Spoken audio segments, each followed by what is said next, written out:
Oh, I need to work on the timing on this thing. There we go. Hold on, hold on. To anyone who happens to be out there.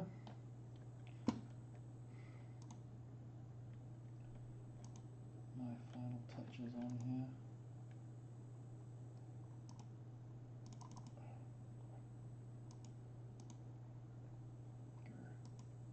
There we go. Alright, this time I'm running my own private recording as well so that they, I get copyrighted, I at least have a copy to edit. Sorry for the missed video, the missed day of video for coverage, stuffy stuff, but I got copyrighted. I'm new to this game.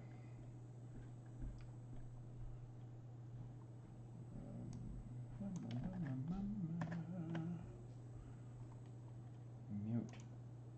I wonder if I can put subtitles on. Anyways, yeah, UFOs. Sounds crazy, I know, but I totally saw 2 last night. Moving like a satellite, but faster. The lights only came on once, and it was a reddish light. And I saw one almost directly over my head. I just took the dog out to pee, and the stars looked unusually clear. It was just a very clear night, which is, I don't know, it was an unusually clear night. A few stars seemed to shine extra bright, and so they got my attention. And then I saw the 2 lights, and they just flashed on very briefly, and it only happened one brief flash, but just the fact that it was a red light at sort of where you'd expect to see a satellite moving at about the same pace, maybe a little faster. If you've ever seen satellites passing in the sky, you know what I'm talking about. And yeah, and I just saw one, and I was like, oh. And then I saw a second one right next to it, and I was like, ah!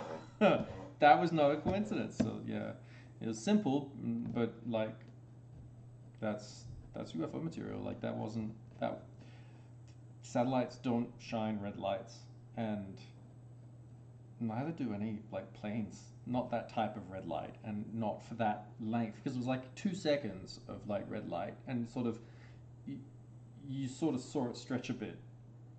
So like you knew it was in movement while the light was on, and then it went off, and it only did it once, it didn't do it again. Like, you could track it, you could track the predicted path from what you did see of it, and there was no other lights repeated. Which, if it was a plane or a helicopter, you would have a repeated light, which was very odd. And to have 2 of them next to each other, very strange. And it didn't streak like it was a meteorite or anything like that, and the color was wrong anyway. Like, it was like a yellowish red. So anyways, I thought that was really cool, because I just had a very heavy day of like UFOing in the lead up to this video, and then to have that happen was like double cool. But anyways, Charlie saw it. He's with me. No one else saw it.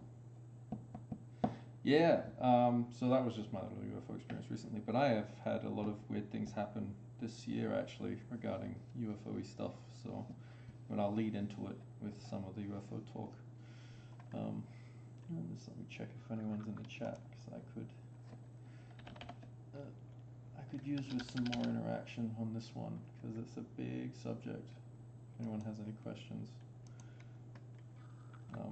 And if no one's in the stream again, because it's very early days, then, you know, if you happen to be watching this video as a saved recording, please feel free to. Yeah, I think. Please feel free to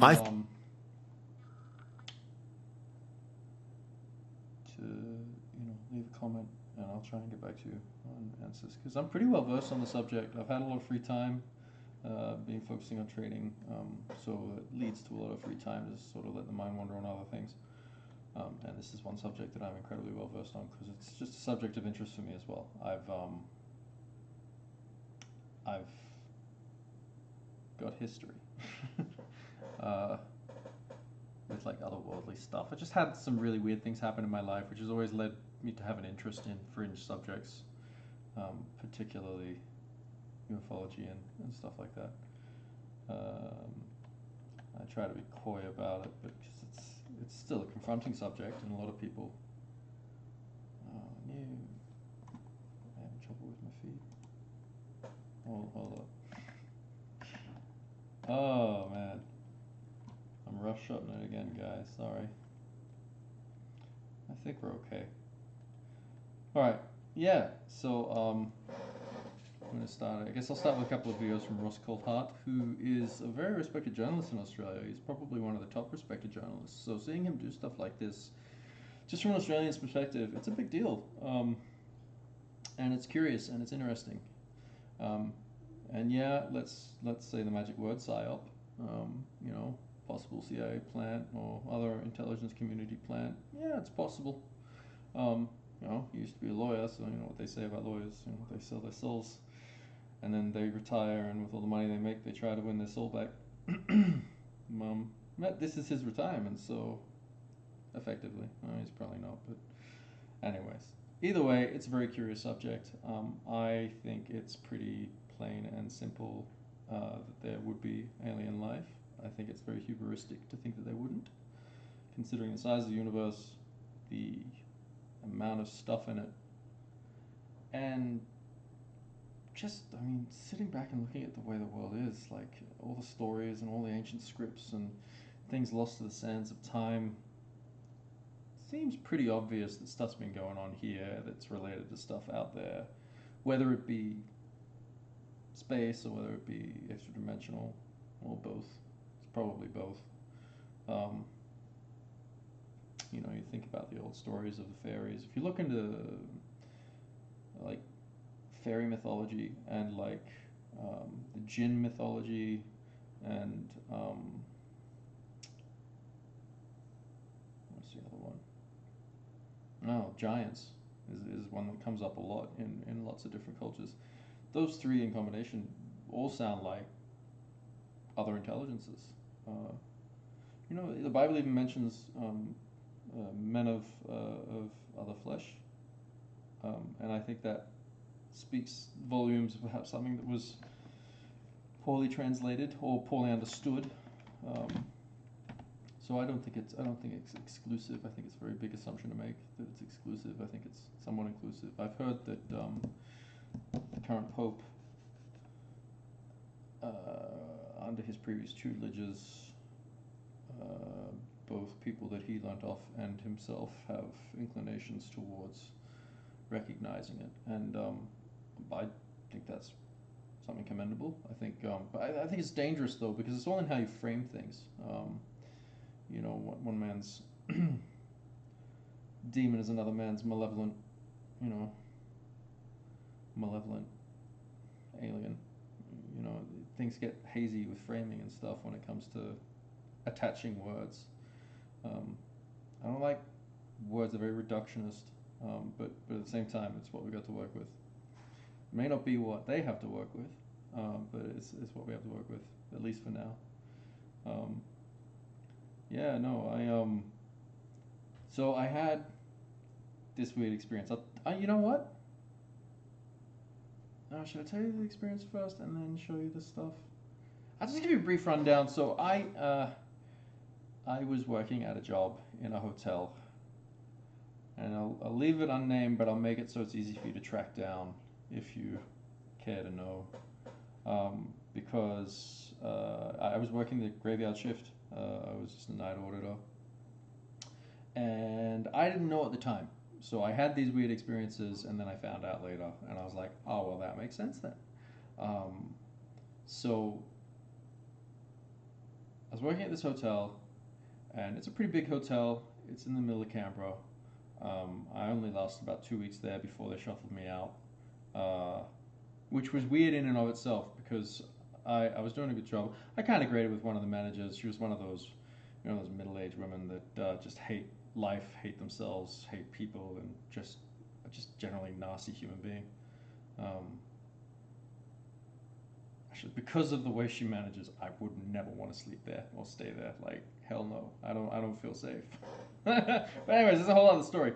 Right, so the unusual thing was, one night I was working there and I did see spotlights in the sky, but it was very unusual because there was a high number of spotlights and they were moving in all sorts of weird directions, and it irked me because I'm like, how could stationary lights do those patterns? Like, it didn't seem like patterns that were physically possible for a light to be able to track if it was tracking directly.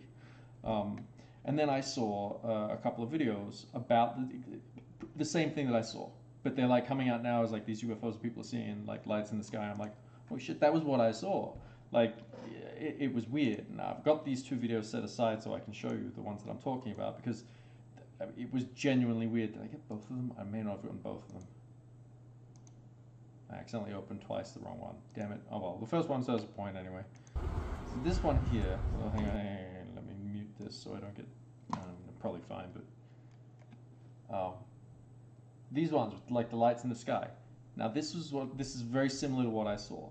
Mine did lots of things though, and they even did a circle, like where they were all spinning together. It was like wild, and I mean, I sort of just, I dismissed it as if it was like, it was probably just some spotlights for some spectacle, but there was nothing chartered for spectacles, because it was sort of, hotels are sort of your job to have general knowledge on this stuff, so I like to poke an eye out, see what events are on in Canberra. And there was nothing clear that was out, there was no new clubs or anything, and it was a one-off, like it never happened again. Well, I tell a lie, it happened once again, but it happened over my house, and I was out the front, and it was much dimmer, but I could still see it through the crowds, and I was like, holy crap, like, it's the same thing again. But since those two times, I've never seen it again, it's never happened again. It was very, very, very unusual, just because there was a lot of them, and the patterns didn't seem like something you could replicate from the bottom down. Having said that, you know, maybe it's a psyop and it's a satellite, some special satellite that can project downwards, in which case, maybe it's possible. Still though, the way they were moving so erratically, it just seemed really deliberately discordant. Like it's saying, you're thinking spotlights, but we're not spotlights. Anyways, so that was what I saw. Now, after I witnessed these things, no, sorry, just before I witnessed these things, I had a really wicked dream. And it was like super vivid, and it involved things that were really kind of weird and out there. When I started looking into it, it really looked like a representation of what fast and light travel would be, to experience it from the inside, like to be in the ship and to witness what it was like, which was wild. And it had some like weird things, and it was a very vivid dream in that like there was physical sensations, and there was it wasn't just visual. There was visual, audio, full color, and there was actual sense of physical contact in some cases, like a warmth. So I'll explain it. So there were people, humans, men, military men actually, and they got on. They were in a convoy, and person that was my character in the dream, or might have been me, might have been someone else, sort of saw them and was like, saw them in a convoy, but all the locals that were there, and this main character was a local, were coming out to see them. Like they were known in the region and respected, almost like the military that's been sort of keeping their town safe. Very Australian accents, and very Australian demeanor and attitude, sort of the rough guts military men. So they were like, people were naturally curious. They wanted to check out some of the equipment, and they let some people have a look, just like loosely at some of the stuff, just show off. What do you do in your downtime? But there were like things that were like, don't touch that, and and don't touch that, and you touch that and it'll kill you. And anyways, the character tags along for one leg of a trip, because it wasn't like it was like commuting from one spot to another, so it was more like for the thrill and to be able to chat to the person.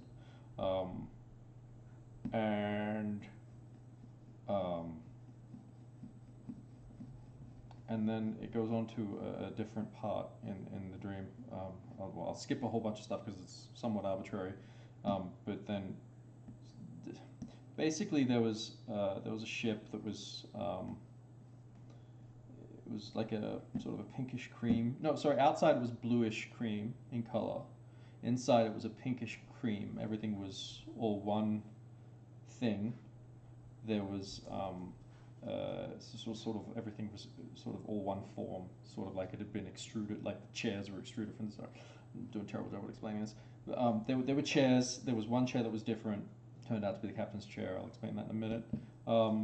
And these chairs were all sort of uniform to the ship inside. It was sort of an oblong, ovally shape. Picture Hey Arnold's head. It was sort of like that, not quite. And there were different types. I think it can change form. Like I think it fits. Anyways, and it might be related to the whole thing being all one piece too on the inside. But anyways, the point being is that there was a brace that would come down on the captain's seat, and there'd be a touch pad, like sort of like a soft pad, almost like silicon, but not silicon. And like I said, everything was all the same color. It'd land down on the chest, you'd feel a warmth, and then suddenly you're integrated with the ship itself. So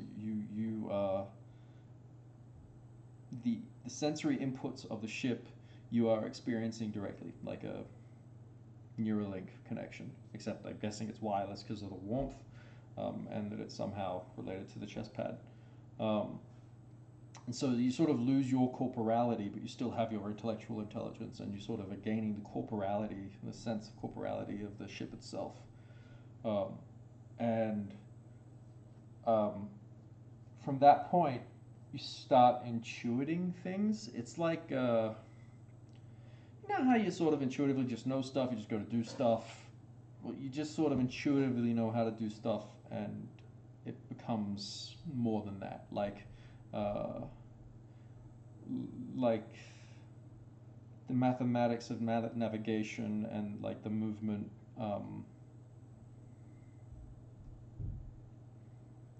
Movement's not the right word because it's sort of you're dealing with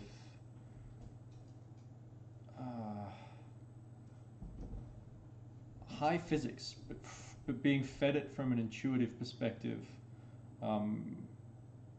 It's really hard to explain because it was an experience. It wasn't like so you can know the mathematics of travel in terms of motion and speed and all that stuff, but to experience it is a whole other thing. So it's sort of like you're interacting with the sensory inputs of the ship, but it doesn't necessarily mean that you know the math behind it, but you can kind of feel the math behind it. It's weird. Like there's a sort of a whispering. It really is almost like a hybridization of intellect between what I assume is an artificial intelligence, maybe a quantum computer. I don't know. Pure speculation. Maybe it's a biocomputer. Maybe it's literally a brain, and maybe you are literally inheriting another type of intelligence that's been cultured from another side. Biocomputers is something that's worth looking into, by the way, guys, if you're curious. Brains in bowls. I've heard whispers that they've been being worked on since late 90s and earlier. So, you know, it's a crazy world out there. Like, there's a video game called Metal Gear Solid. Understand, these video games, like, Hideo Kojima, I'm pretty sure is a plant, like an intelligence plant, because he drops titles that seem to be somewhat foretelling to the times. And it feels like a bit too much of a coincidence, especially when you consider like Death Stranding was a big one because then COVID and then isolation, and that just made me go, what are you trying to say? And even like looking at where we seem to be heading now with all these new viruses popping up, and the idea of everyone being isolated and boxed up, and feels very preparatory. You know, it's like a hint of things to come. But anyways, Metal Gear Solid, back to Metal Gear Solid. You know, high technologies, military use, black budget stuff. Weird stuff does go on. Like I've run into weird stuff that goes on before people popularly knew about it. I would like to point out too that in The Simpsons, there is a reference to Charlie Chaplin and time traveling from a 1996 episode or 1997. Anyways, like, you know, when the internet wasn't, conspiracy theories weren't abounding on the internet yet, and it wasn't publicly popularist. So it was curious that they had a reference to time travel and Charlie Chaplin, considering the Charlie Chaplin time travel conspiracy theory. it's Kevin Bacon episode where he plays the Quickie Mart guy. Is it Kevin Bacon? James Wood, sorry. James Wood. The James Wood episode where he plays he gets a job at the Quickie Mart. Anyways, it's in the interview process. There's videos out there on YouTube for it if you wanted to have a look at it. But yeah, no, he says he actually travels back in time to practice for the role of Charlie Chaplin. And he was that guy on the mobile phone, Charlie Chaplin. Anyways, so to segue that through to faster than light travel. If you're capable of faster than light travel, you're capable of time travel. And if you do the math right, you're capable of both ways time travel, forward and back. Because technically it's a multiversal thing, and technically, well, legal disclaimer, assuming multiverse is a thing, as in infinite iterations of infinite things, then it's kind of one and the same, and you can have variations on it. In fact, a better way to look at it would be like, well, I think from a humanistic standpoint, a better way would be looking at it as like differing degrees of heaven and hell, and navigating across all the infinite mediums of that. Anyways, so the ship in my dream, there was a white enveloping light, sort of like an inverted, what it looks like to be swallowed up by a bubble, basically. In my circumstance, in that dream, it was top down, so it was like we went up and it went over us. And then what was curious was it was instantaneous from that point, but suddenly we were moving very, very fast and slowing down, and it was in a horizontal position, and everything visually looked like it was stretched out in like different colors, which I later found out is red shift, blue shift, and sort of what it would look like if you were going super fast and light was slowing down. It was coming together, sort of as the ship was clearly slowing down and getting buffeted quite a lot. So there was a sorts of physical movement, but it was almost like we weren't physically tangible yet, because we were at times passing through physical stuff. But I got the impression that that other influence at the back of the mind that I was telling you about when you're integrated was like not appreciating that. Like going through the solid stuff was making life harder and was dangerous. Like things could go wrong. And there was sort of like an intuitive wanting to avoid doing that, even though you could, which I thought was really interesting, retrospectively, because like it was just remembered so vividly that it was striking for me. And then I found out about the hardest part about fast and light travel from an Alcubierre drive perspective. Again, you want to Google that stuff; it's interesting. Is slowing down. That like you can speed up, but like rocketry, the hard part is slowing down because you've got a lot of energy to dump. And if the thing is, if you don't slow down properly, you pop up and land on another planet when you've traveled that far that quickly. Is it the inertia dump? I think it's the inertia dump of it. Anyways, the amount of energy you're dumping when you get to the other side, if you just stop suddenly, besides the point that you would just go atomized, is that you take out the whole planet with you. Like it's just a lot of energy. So there would need to be an energy dump of sorts. And I'm like, I just found it curious that the ship had to slow down. Like the takeoff was instantaneous, but the slowdown had to happen. And I just thought that was really, really interesting, especially because there was white light, and then we got the colors. So like these things were like I experienced it, and then I found out because of the interest in it, and it drove me into it. And I was like, this is weird. Every time something would pop up that they would talk about a thing, I'd be like, no, that sounds like that thing. And so I look into it, and I'm like, okay, no, it's that thing. And so yeah, that really had me intrigued. There were circumstances where different places were visited, which is why I was convinced that there is an element of multiversal travel and time travel involved in the ship's goings on. But remember, these were human crews, and some of them didn't make it. So I'm assuming it's because there were different places where the physics couldn't support them, their physicality being from another, multiverse or another. See, it's not really another universe, because universe, the word by definition means everything. So if there's a multiverse, it's still a universe. It's just everything in the universe has many different iterations of itself. It's not technically universe, it's not the right word to use.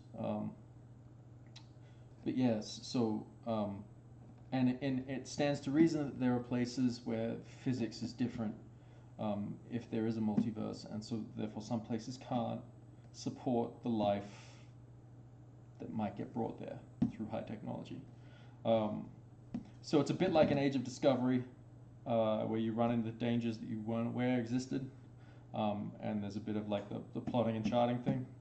Now, I think there's a field effect going on of some sort, because it was only once they got out of the ship that they decohesed, for lack of a better word.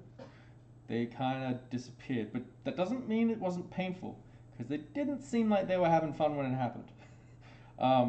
They were, and like they knew something was wrong, because as they were getting further away from the ship, some people would start decohesing, and they were like, oh shit, we're in the wrong spot, and so they tried to get back to the ship, as if the ship creates some sort of a field effect that protects them from those things, which stands to reason too, because that kind of technology would be capable of doing that sort of a thing. If you can transport from here to there, then you can affect that. Effectively, you can affect the physics to a degree, to a very finite degree around you. So you could maintain field effects if there is, like life support, an ambient field in which you can exist and survive, but stray too far or go outside of that field effect, and you might live to regret it. And so I reasoned at the time, as I was trying to figure out, the plausibility of this being more than a dream, and I'll tell you why in a minute. Is that if that were true, then the ship obviously needed a captain for a reason. Like, they didn't just put him in for the fun of it, which led me to think about quantum biology, and how we didn't think we could do anything fancy on a quantum level as biological creatures, because we're too hot and wet is the term they always use. And we found out that that's completely inaccurate. There is quantum biological effects going on in lots of creatures, and we've proven them, and now it's an emerging field of science. So perhaps there is something in humans that make us very useful as navigators for this type of technology, and that I had reasoned this because I thought it would make sense that they would be finding new captains, because they could get stranded somewhere. The ship could get stranded somewhere because they lost a captain, so they need a new person to enable them to travel the extra distances, to inherit the quantum biological effects, to be able to travel further than they can. I reasoned it was just to replace them. This is another thing for later in line, because Ross Coulthart mentions exactly that, and that's where I started getting goosebumps and going, holy shit, this might be a real thing.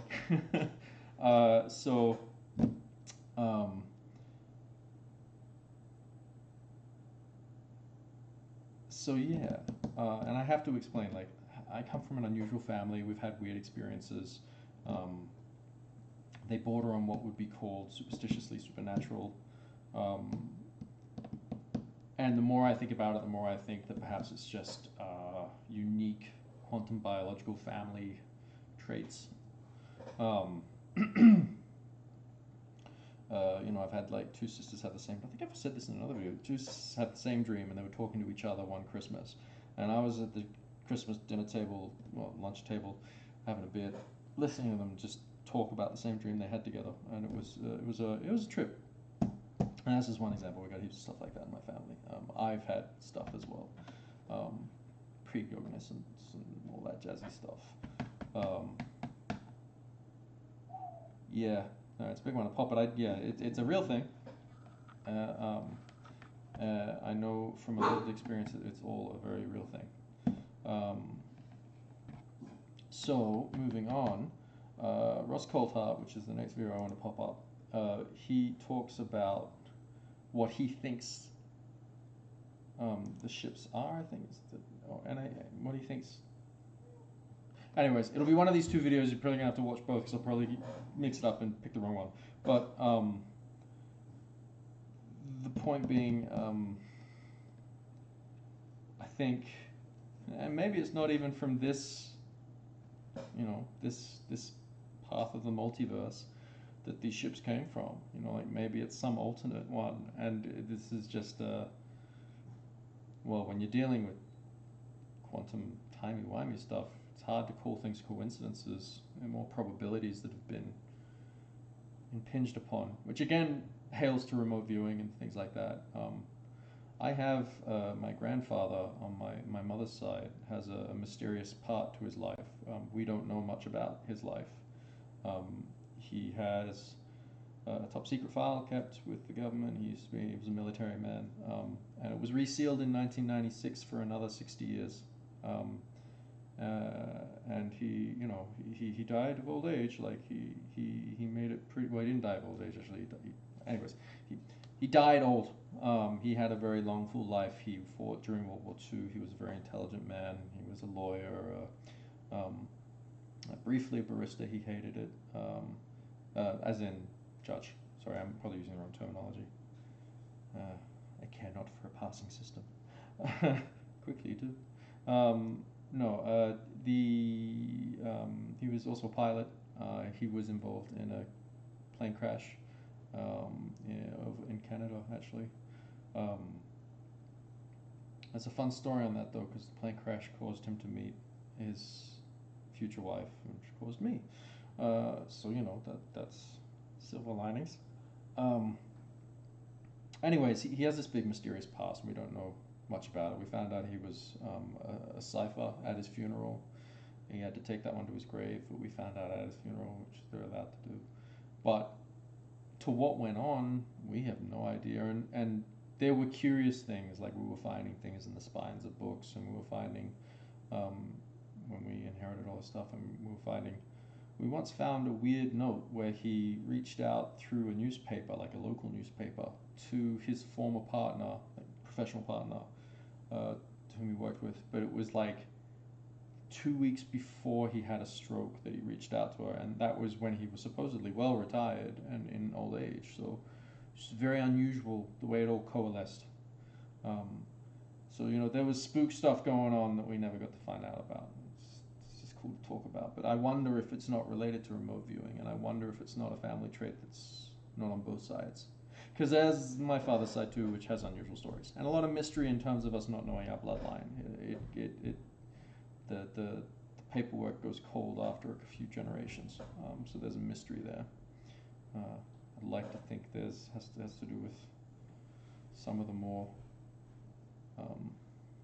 considering the name, there's a lot of royal implications. I'm not saying I'm royalty, but I'm saying like it hailed to that influence. They oversaw regions of Spain and things like that. So I often wonder if there isn't some of that other stuff that people are speculating about now with family bloodlines that carry with them unique traits that are related to alien intelligences. As crazy as it sounds, like there's breadcrumbs that imply that might be a thing.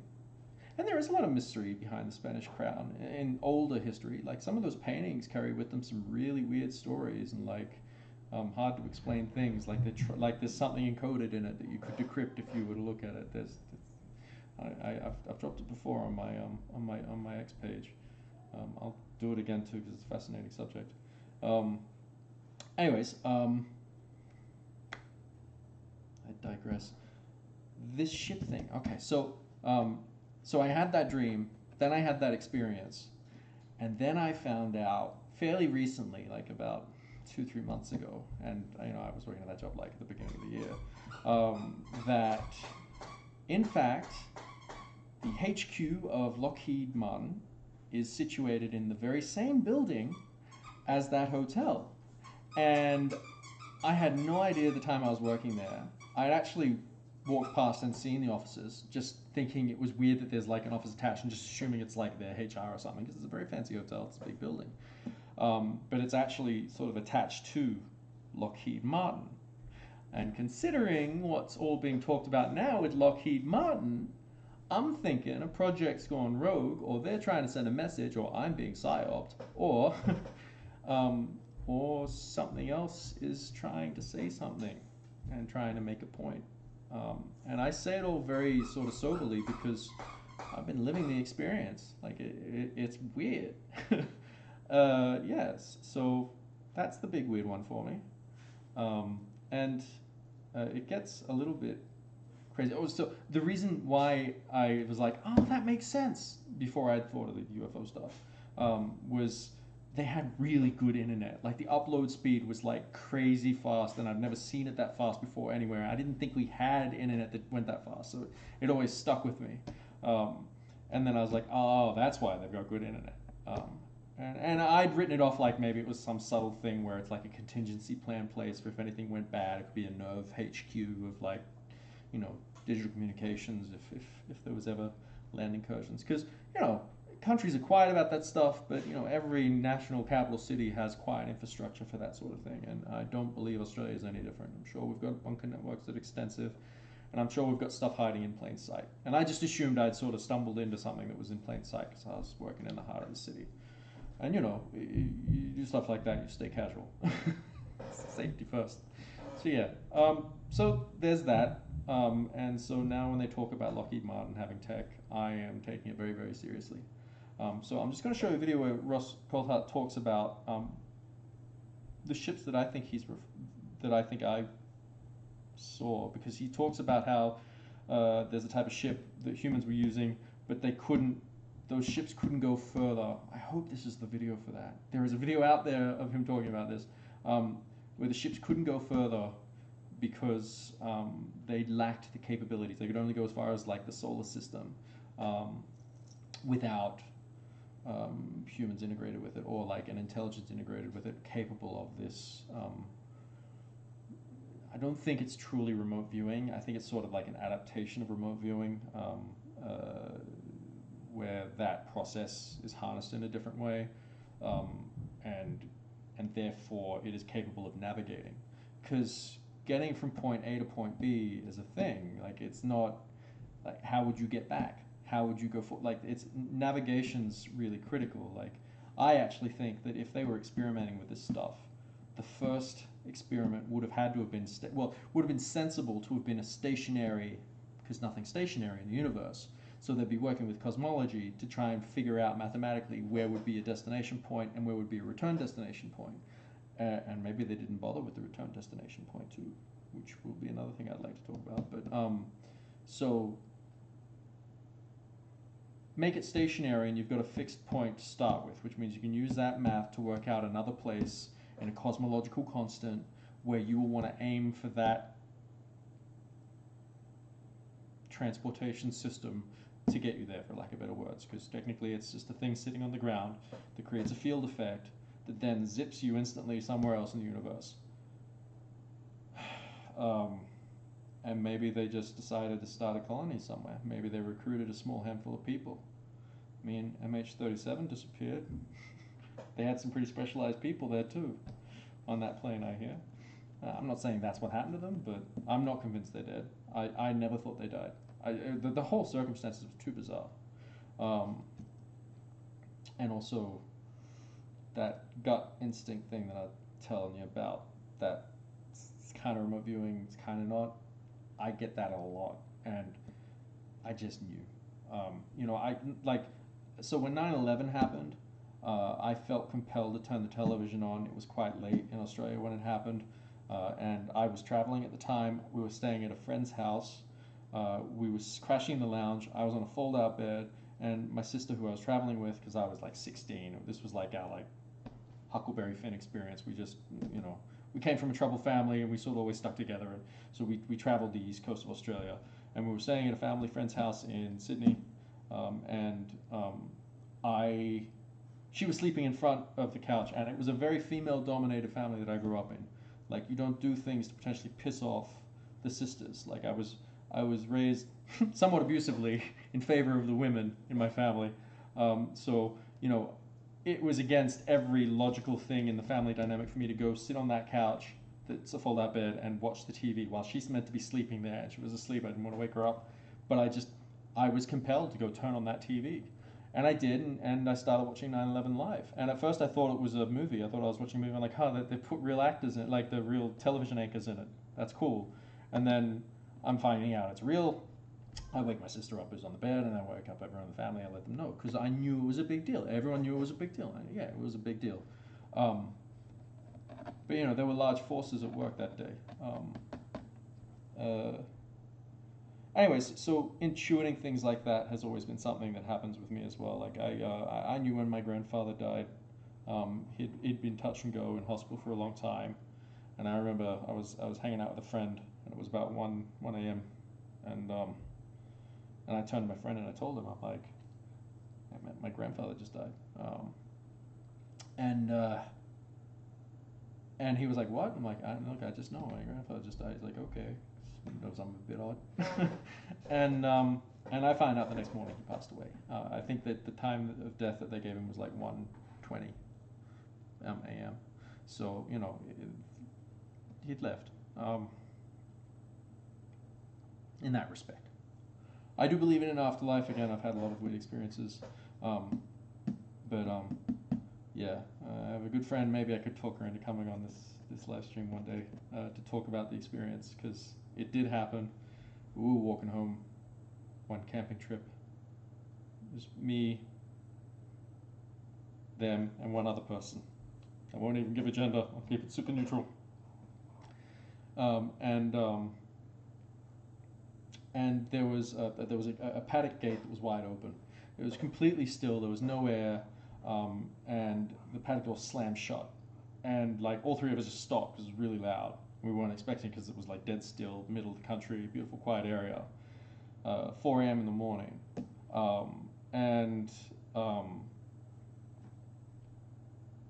so the door slammed shut. All three of us stopped. We're like, "What the hell was that?" And one said, it was nothing," sort of nervously, uncomfortable. Let's just go. And then my other friend was like, "What the hell was that?" And I was like, "Whatever you do, be respectful." Because I was frozen. Because I was like, "What the fuck is that?" Because I'm very big on my situational awareness, so I was like, I really couldn't explain it, and I'm like, I wanted to know before I went back, because it's like I don't want to know that we're at risk of like some freaking local psycho wearing a shoddy tent. So, you know, I couldn't see anything. Like there was no ropes, there was no wires, there was no springs. It wasn't automated. I moved the fence, the thing a little bit. It just was just a simple metal framed fence. Like it didn't even have a lot of inertia behind it to be able to make such a loud bang. Like it was like something physically slammed it shut. And so like for me, that was something that I can't explain, and it always stuck with me, because it's like, I am convinced something slammed that door shut, but there was nothing tangibly there that I could perceive, or any of us could perceive. Like there was enough light for us to be able to see around. You know, it must have been a full moon or something, but you could see. So yeah, that happened. So that was a weird thing too. And I've had other strange things that, you know, I'll probably just say for the sake of you guys thinking I'm too crazy. But you know, the truth is out there, Scully. There's weird things. I'm a prayerful man, and I do believe in spiritual protection.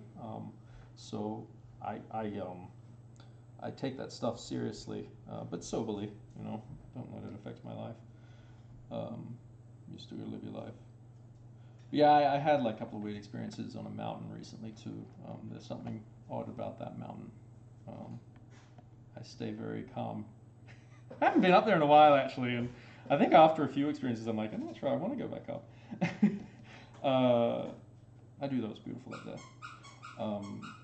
But that's a story for another day, I think, when we're covering more topics of things like the concept of the jinn and other stuff like that. Because there was like a kangaroo carcass that I can't explain up there, and it was stripped clean, but it was like the meat was still fresh on like the end of the paws. And it's not a big enough mountain and a big enough space for hunters. It would be super illegal to hunt over there. One, it's a national park, and two, like, it's a national sort of reserve land, and it's maintained by rangers. So it's just a weird thing. And also, there was a see. I'm gonna start kind of talking about the Fae and like the mythology behind the Fae. But guys, you gotta do your own research. There's some fascinating stuff out there about some things that hail back, and there are cultures and peoples who take it really seriously. And like I said, be respectful. You know, like there's things out there that, you know, just quietly prefer to just stay quiet until they don't. So, you know, there's a lot of that stuff. So I think there's more to it than we're willing to give it in such a pampered and insular culture that we are in the modern age. I think it's sort of there in plain sight, and you could be dismissive of it until you've experienced it. And I think that's the difference between the two. It's like, you hear of things, it's knowing and understanding. You know, you hear of things and then you experience a thing, and it's vividly different. So yeah, that's a whole other thing. But yeah,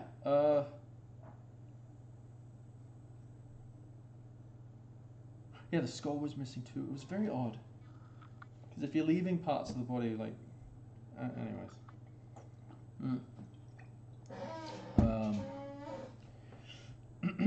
So, you know, there's mysteries out there, and I like that. I think it's really important that we have wonder. I think it's a part of human nature, and I think I think we develop imbalances if we don't experience wonder in our lives. I think it's not healthy for us, and I think actually a big reason why our culture is so sick in many respects. And to say it isn't is folly and stupid, because, I mean, look outside. We're prepped up for World War III. Something's very wrong. And it's all coming together, but, like, all things work together for good for those who love the Lord and are called according to his purposes. That doesn't mean that all things work together for good for everyone. And so, you know, we should, even if you're dismissive of that stuff, you should perhaps belay the skepticism and show a little bit of reverent fear in case of just in case. You know, why die too young?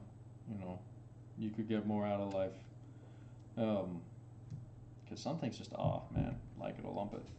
But yeah, anyways, that's going to be a divisive thing to say, but it is what it is, guys. Go outside, live a little.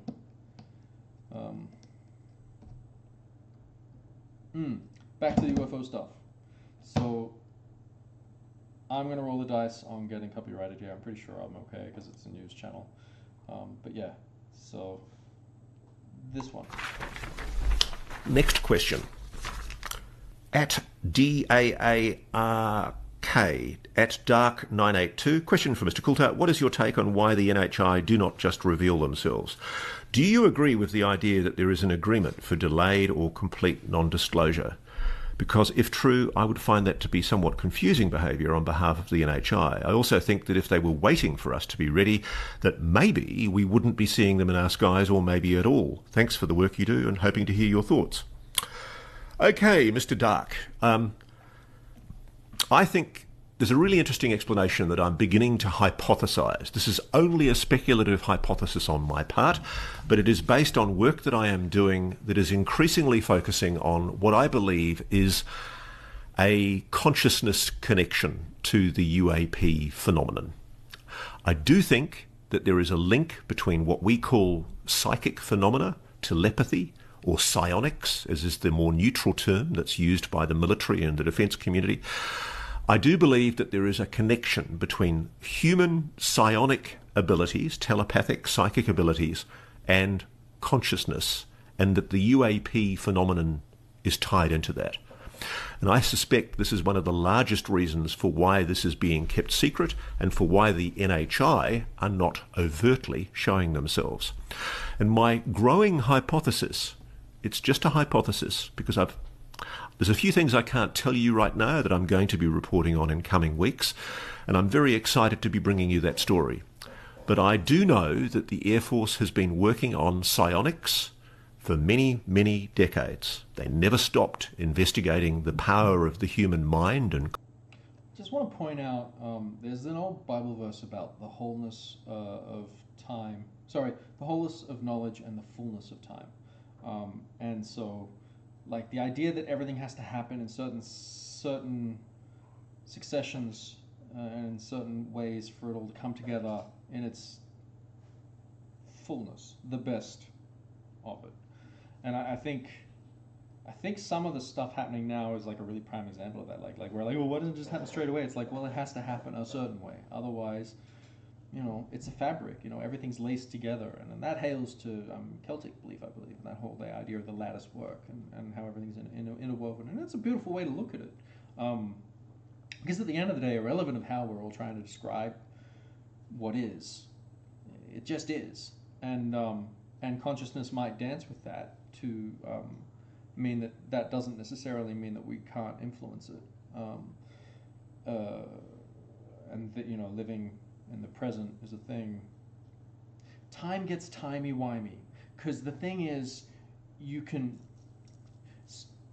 it's been proven that you can influence the future as well as the past as well as the present. It's not just we're living in the present.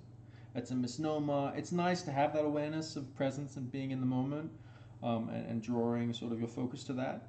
But physics has proven it. Like the past can future, the future can influence the past, and the past can influence the future, and it makes sense when you think about it. And it's just the way our brain functions that we're translating the experience is a likely thing, considering the nature of physics, how we understand it. Now, that sounds whack, but go to PBS Space Time and watch some of those videos, and you start to go, oh yeah, okay, it's full on, but oh yeah, okay, and it affects the way you see things very, very, very, very differently. But yeah. Where was I? Oh yeah, the video. Yeah, watch the video. Consciousness, ever since. I have been sleeping terribly for like weeks now, and I'm like at the end of my tether. I've had like 4 hours consistently for a long time. So if I'm getting a bit off trails, it's because I'm tired and I'm having trouble focusing. Anyways. The Stargate program and the remote viewing program. And like you can bet if America's doing the programs, Australia's doing them too. Like, it's. I've heard that in the intelligence community, it's an incestuous shit show. Like, no one's really friends, no one really enemies. Everyone's dealing with shit. It's just a fucking mess. So, anyways. I know it's been poo-pooed. I know there's a George Clooney movie based on John Ronson's book called. I quite like that movie, and I thought it was like a good way to introduce people to the concept. It took it lightheartedly, and it gave it a real human spin with the whole. I did what any man with a broken heart would do. I went to war. It was. I like that movie. I can see why you could take it as a radicalization of it, but at the same time, I like it because it kept the fun humanness to it. Like life should be a wondrous adventure. Like it gets hard, it gets really serious where you don't fucking joke about it when sometimes, but like, why would you let why would you let all that nastiness like take away from the sweetness and the joy of it? Like no, take those moments too. Like life's too short. Get the good times where you can, and try and make them as big as you can. I'm a big believer in that. Like if I get an opportunity to make life a party, it's gonna be a party. But also, I am like anyone else. I prefer to look at it like being a cut gem. I have a very serious side, but I also have a very silly side. I have a fun side, and like any man who's well-rounded, I'd like to think that I am culturing my ability to kill should the time or need arise, from a purely legal standpoint. And I mean both legal and virtuous, because I do believe they are one and the same. I'm a big fan of creative intelligence. I don't think, I think if someone's doing the wrong thing using the legal system, they've usurped a higher legal system, and it will come back to bite them on the ass. And I will be active in that coming back, because whilst I want them to do the right thing and have good times, they leave a trail of destruction for everyone else, and it's the whole mercy to the guilty is cruelty to the innocent. So there has to be a balance to that as they come to their repentance, and after a time, patience stops, and the opportunities leave for them to repent. And that's the reality of the world. That's the way things work. and it's coming for you, like it or not. So get your house in order. Yeah. Anyways, and I think that's all wrapped up in this too. Like some of the more sociopathic and psychopathic mediaries that do it because they can. Well, there are higher forces than man, and maybe they can't anymore. And maybe the fact that they're incapable of understanding that defaults them and deprives them of a future. Like I said, it's those who love the Lord and are called according to His purposes. You don't have that, I can't guarantee you're going to have a good time. It's that old joke about the bear in the woods and the hunter. There's a hunter, and he goes out with his hunting rifle, and he goes to hunt this bear, and the bear, the hunter lines up the shot. He gets ready to shoot the bear. He's got him right in the eyes, ready to take the shot. He takes the shot. The bear reaches down to get a berry. Bullet misses. Bear looks up, sees him there, comes over, bends him over, and fucks him up the ass. So the hunter is pissed off at this point, and so he goes back and he gets his elephant gun. He's like, I'm going to finish the job. So he comes back sore and pissed off, and he sort of waddles over there. Bear was well hung. He lines up the shot. He sees the same offending bear, and he's like, try to dodge this. And he shoots, and he misses. And the bear looks up, the bear walks over him, bends him over, and he fucks him up the ass. Now, at this point, the hunter is done. He's not playing, he breaks out the RPG. He comes back, again, bear's still lingering, bear isn't scared of him. He lines up the shot, he shoots, passes over his head, misses. The bear gets up, he looks at him, he walks over him, and the bear says, "You didn't come here for hunting, did you, boy?" And I like the message in that story. It's also a good joke. So anyways, lessons will be learned.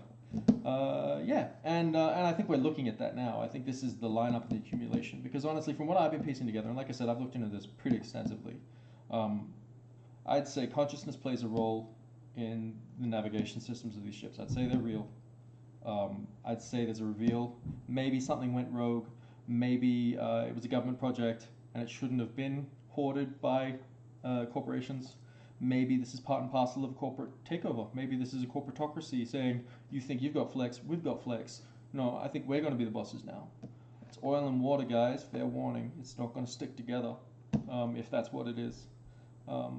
There are elements that will make that non-tenable.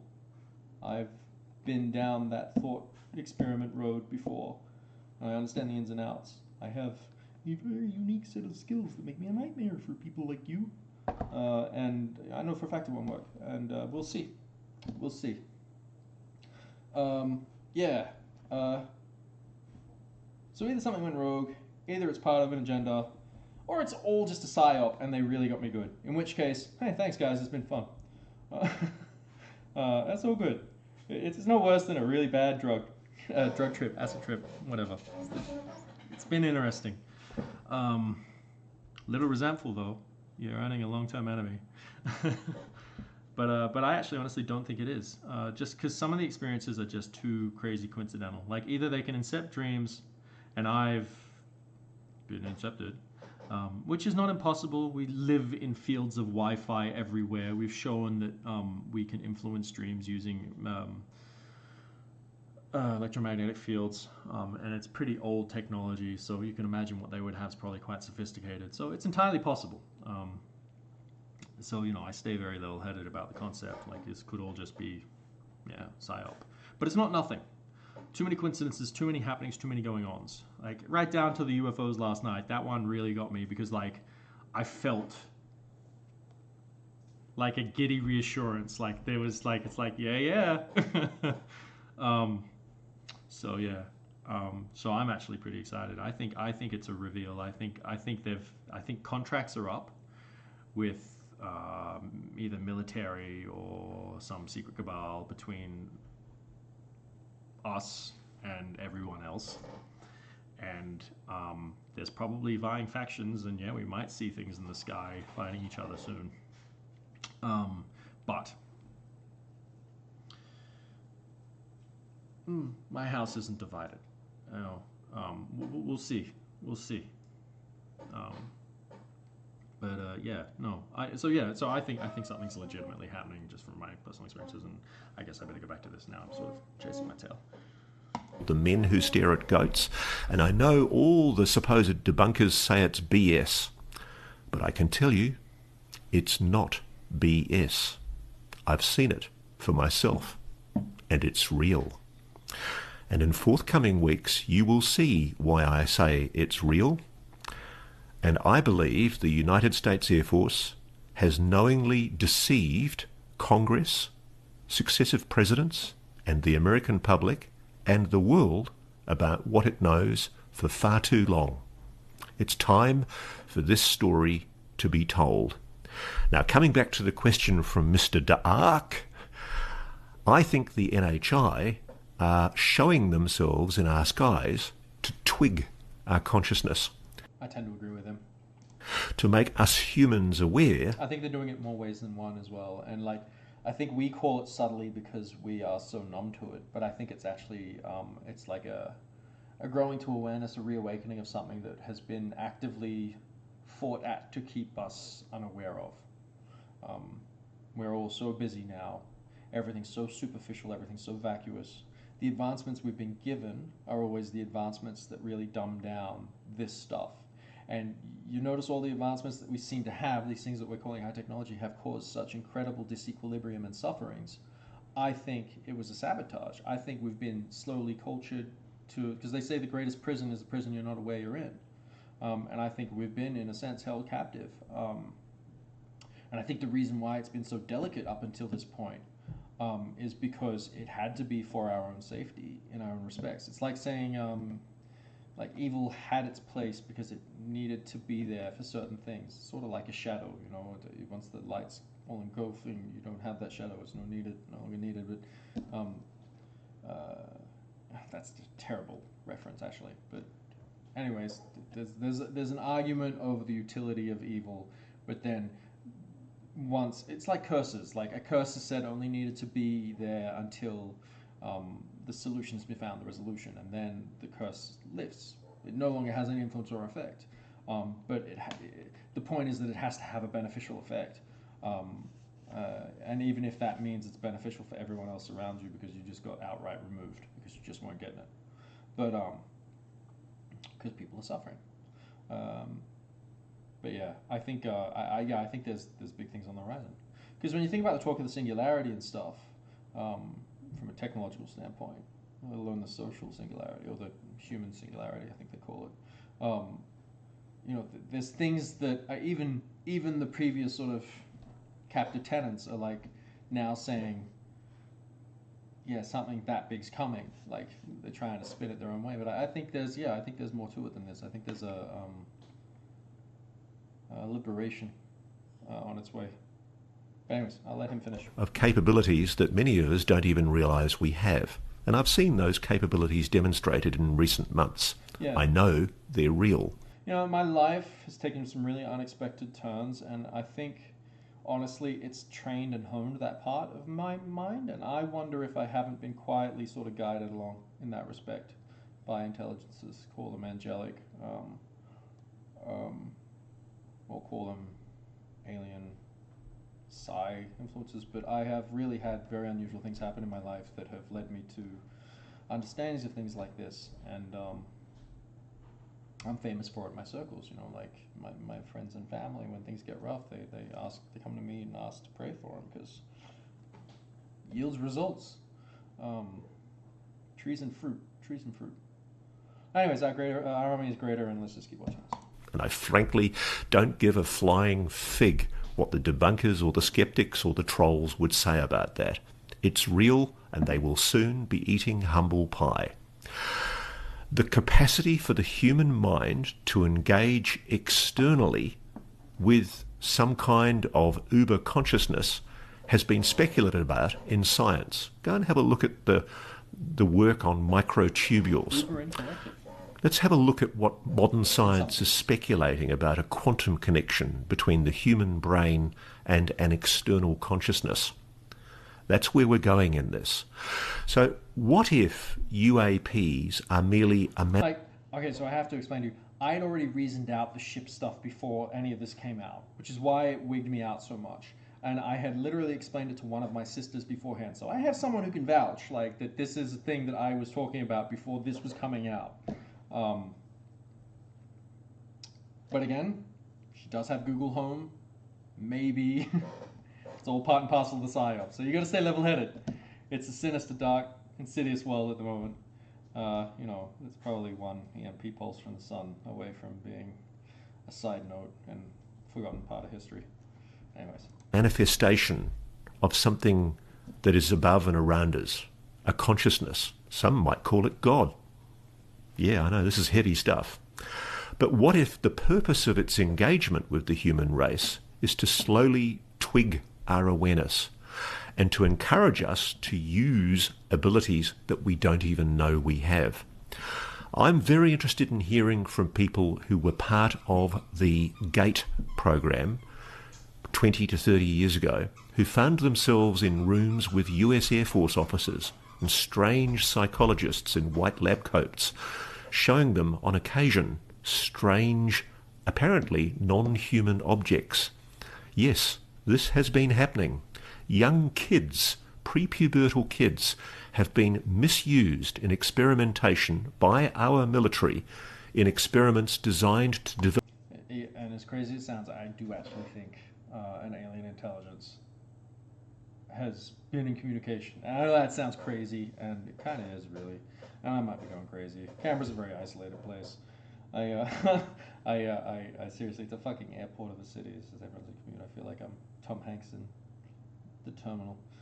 Anyways, but nonetheless, though, the experiences were unique. They carried with it an understanding of things in mythology that I didn't know about, that I found out, again, after the fact of having the experience and trying to seek it out and be like, what was that?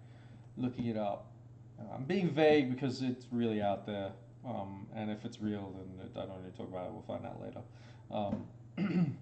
But you know, the old Olympians and the idea of the Olympian gods, little g, I think there might be more to do with it relating to perhaps some misunderstanding of translation of alien intelligences having influences with mankind, who aren't that far away from being something that we could emote to or have an understanding of, but also are drastically different, and perhaps have their own very different perspective on lifespans, and therefore their reasoning is very different. And when you've been alive for long enough, you know, there's a reason why older people don't hang out with younger people. You get annoying. Sorry, guys. Most of you. Some of you are like older than your years. There's people like that I like to hang out with. I do have friends. I'm not completely isolated down here. I just deal with them all digitally mostly. Because they're all in other cities. They're just not in Canberra. I got family here, so you know, I'm not dying. I'm not, you know, the beard is for fun. It's not because I've stopped using a razor. Yeah, no. Where was I? Oh, yeah.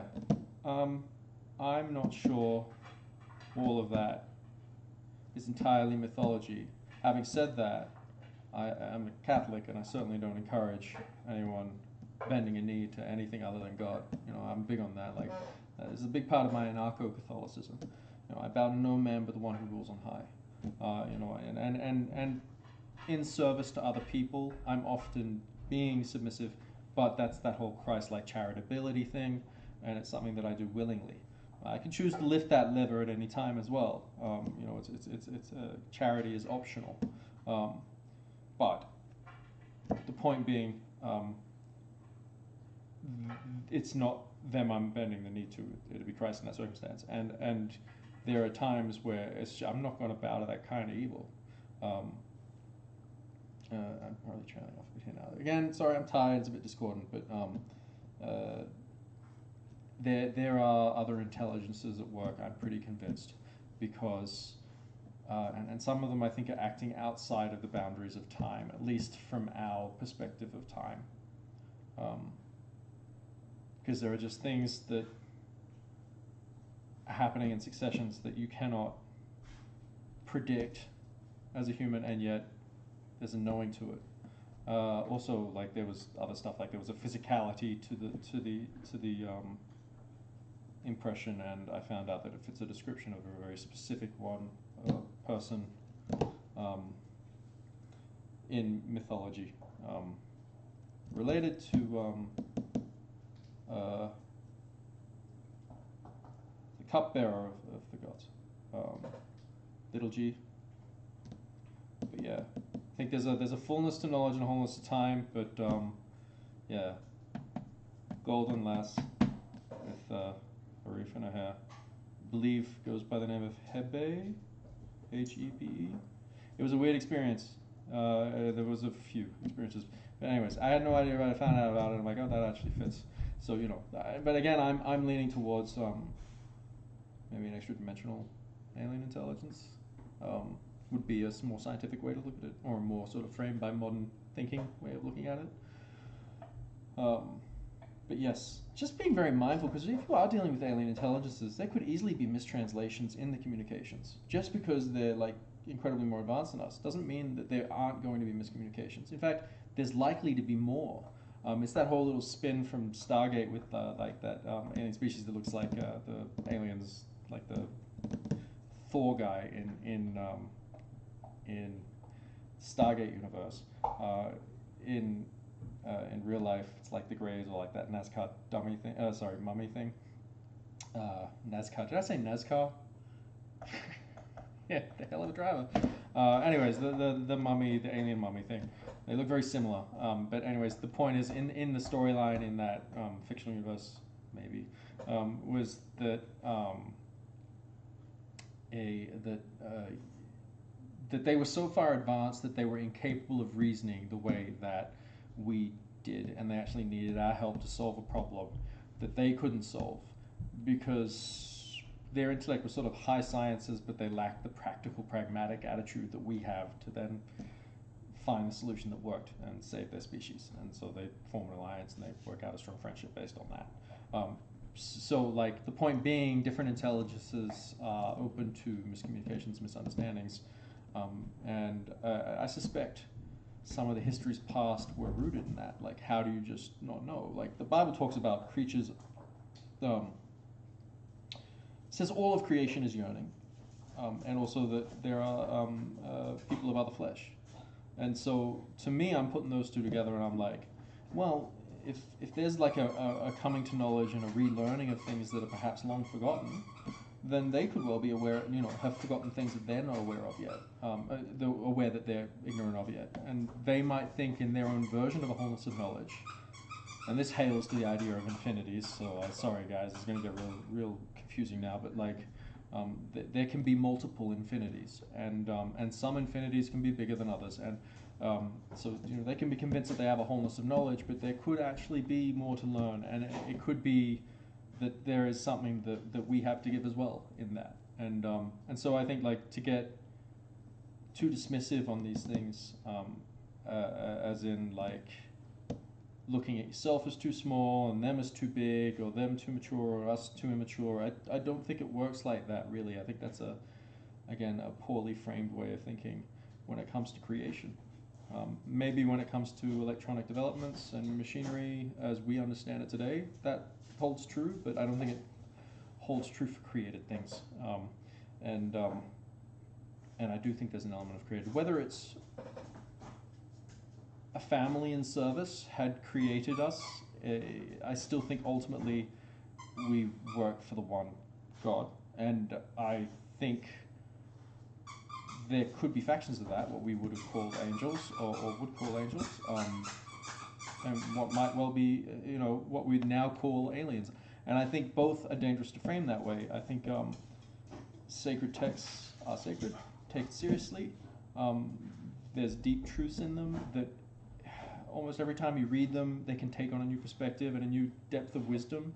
So they're not something to belittle or take as like these ignorant old monkeys that didn't know how to wipe their asses wrote these sets of bullshit. Like the advances can happen in their own ways, in their own times, and I'm sure there's a lot of stuff that we just don't know about from history's past that were way more advanced than what we're living with today.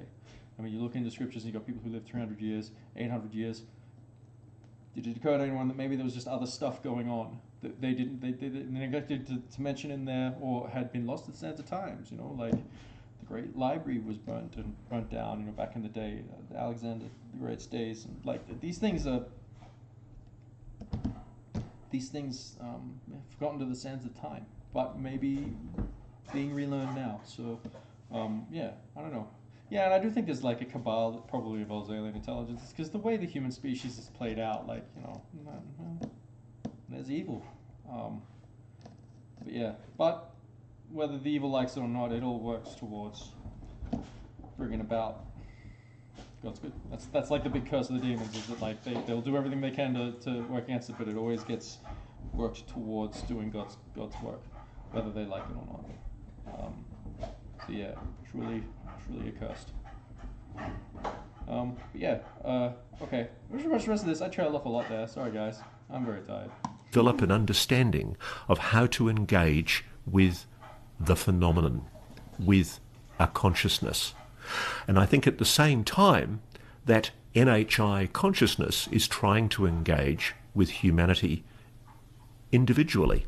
I've spoken to so many people. I had a message this morning from one person who's an very senior US Air Force person working in a very sensitive area, who told me that they had psychical abilities and they'd never spoken about it. But when they told me about their sighting of a gigantic craft, I said to them, by any chance, do you have psychic abilities? Have you ever had an intuition or a precognition?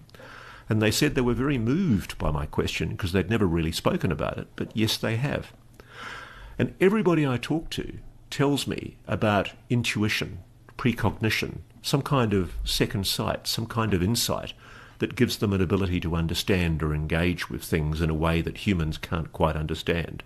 And I think that's what lies behind our understanding, or our growing understanding of the phenomenon. I think that if these are craft, if they are craft at all, they are a manifestation of a consciousness that is trying to engage with humanity.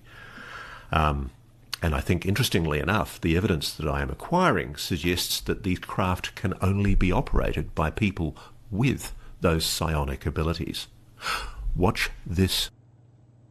So yeah, that got me when he said that, because I was like, shit, that's what the ship felt like. Like, that's what the experience felt like. And oh, good grief, I hope I've been prepped up for something like that. That'd be fun. Yeah. Anyways, so there was that one, which now you've seen it, you can't unsee it.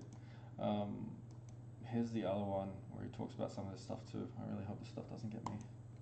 I think we are going to look back and we are going to say that the autumn of the drones was a turning point, because I know there's a lot happening behind the scenes that I can't talk about. I think the consistent sightings of drones over military facilities, I think I've done stories about it. You and I have talked about Langley and Eglin Air Force Base, and this has been going on now for months. The sighting of what we are told are drones over sensitive, super sensitive military facilities. It sounds like nothing at the moment, but I wager it's going to turn out to be enormous. Which is sort of right now. It's a way of pivoting from 2024 to 25, because this seems to be ongoing.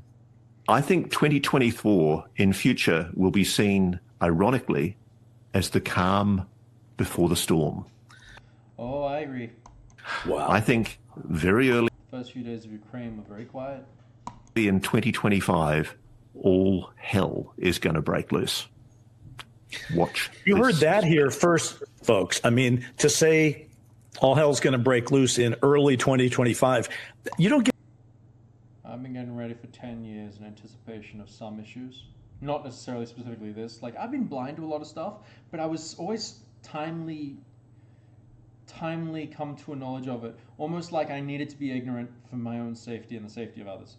And I look at some quite painful experiences that I went through in my life too, and retrospectively considering the topics and the circles that I was in, and what I was experiencing at the time, it was probably to protect people. Like I think about that a lot. I'm like, holy crap! Like it makes so much sense. Cause like again, I'm a man of faith and I walk by faith, and I took courses of actions in my life based on my faith, and some of them really were quite inexplicable and seemed silly, stupid, and straight up like an outsider I would understand being skeptical about. But it was what it was, and time is a vindicator of truth, and we'll just give it time and see what happens. But I yeah, I think I'm too quick to judge people because they might have been doing some of the hardest things they've done in their life in the interest of keeping them safe. But anyways, back to this guy. Get a lot of wiggle room on that one, Ross. You know, No. by March of 2025, I'm going to be holding you accountable, saying, "Okay, Yeah. you said, let's hear it." Well, anyways, I think he's really onto something. I think he's 100% right. I think there are factions, and some of them are probably going to have tech that's similar. I'm sure the good guys have the better tech, but that doesn't mean that it's not going to be delicate and messy for a little bit. You know, there might be a time when two more mature people are having an argument that the younger ones have to go to their room and remain quiet for a little bit while things get sorted out. Someone's in the house that shouldn't be in the house. So yeah, I think I think we should stay very sober-minded with the times to come. Be smart about, you know, self-awareness and understanding the basics of what we need if we have to fend for ourselves. Take that very seriously. Like I said, I've been well, I haven't said that. I've been in survivalism for about 10 years. I take it very seriously. See in the background, I got a bunch of things. If you pan a little bit to the right, you can see like my hanging first aid kit with all sorts of things, including a gas mask. It's a long time coming of just being able to sort of carry myself very seriously. So I have a great deal of accrued knowledge, and they say the more you know, the less you need. And yeah, I took that very seriously for a long time now. Because either way, it's all useful information that will serve you well in life. Like, if anything, I'm the guy that you can go to when something goes wrong. I'm famous for it in my family. You know, if there's a, you know, I had a sister cut her leg open one time from trying to cut up some astroturf, and she used a Stanley knife and just took a good deep gash into her leg, and you know, got her bandaged up, did all the right things, took her off to the room to get her stitched up. Because if I don't have to, I'm not doing it. Because you know, you know, you got to acclimatize yourself to like the wooziness of like dealing with flesh, and when they're people you care about, it's extra hard. So, you know, I got this really sad memory of like at the time I get very close to my puppies. I get like, you know, my puppies are my family members, and you know, I had another Sharpei back in the day, a different one to this one, which was a beautiful creature, but one day we were out at the park, and it was in a ritzy suburb of Paris, and there was another guy who just had it written all over him. He was just one of those guys that's just very dullard. Money's coming to him. His life's been charmed financially, but he just has everything's wasted on him because he never pays attention to anything. And so, you know, this guy clearly hadn't trained his dog. The dog took after him because he was just really calloused and whatever. Anyways, the dog randomly bit my puppy. And the problem with Sharpei is that their wrinkles can appear as aggression towards dogs. It looks like aggression. They're the sweetest creatures. They're very innocent. They are a guardian breed, and they can be very dangerous if you're not doing the right thing. I.e., if the owner feels threatened, the dog will go into a very aggressive stance to protect the owner. They're known as guardian breeds for that. Yeah, they were literally bred by the Emperor of China to defend against tigers. That's why they have the extra skin, so if they lose a chunk, stitch them back up and they're right as rain. There's plenty more skin where that came from. but she got bitten, and this is the first time she's ever been in a physical aggression scenario. So it was, you know, she was amazing. She was toughy. Like, she just looked at the other dog like, "What did you do? Why did you do that?" Well, it was like she looked offended that he bit him, but it was a huge gash. You know, it was like, you know, the size of half my fist, I guess. It was big, and it was a hot summer's day, and it was a Sunday. So we had to pay a fortune to get a call-in vet to come in, and we had to literally have her pinned on the bed while the vet stitched her up, and you could smell her flesh in the air with the heat. And it was hard. You know, I was with a girl at the time, and I had to, like, you know, be the strong guy, but I left the room afterwards. I was a mess. So, you know, that stuff's, you know, when it's real, it's real. So, you know, I take that stuff very seriously, and you got to acclimatize yourself to it. Yeah. Sorry, I just went down memory lane. I think that's probably a good sign that I should just sign off and maybe try and get an early night. But look, I think something's going down, and I think not all of this is fake. Remember, they'll muddy the water to make it seem deep. Like, I think like they'll be like fake mixed with real, and it'll be so you don't know. They'll want you to think that they are doing it all because, or they'll at least infer it if they can't prove it, because they want to seem like they're as powerful as they can, but it's bluff. But then some of it probably isn't a bluff too. So, good time to lay low. And here I am making public announcements on the internet. I don't know. I think the information needs to be said. But you know, they throttle what they don't want everyone knowing, and they'll let everyone know what they want everyone knowing. The internet is a controlled environment now. I honestly do believe in, like, the dead internet theory. It's been tied up, wrapped up, and put in a bow by the intelligence apparatus, and here we are. So this might just be me talking to the wind right now, but you know, it's good to get off my chest. And you know, those who are and aren't in the know, others know. Yeah. Anyways,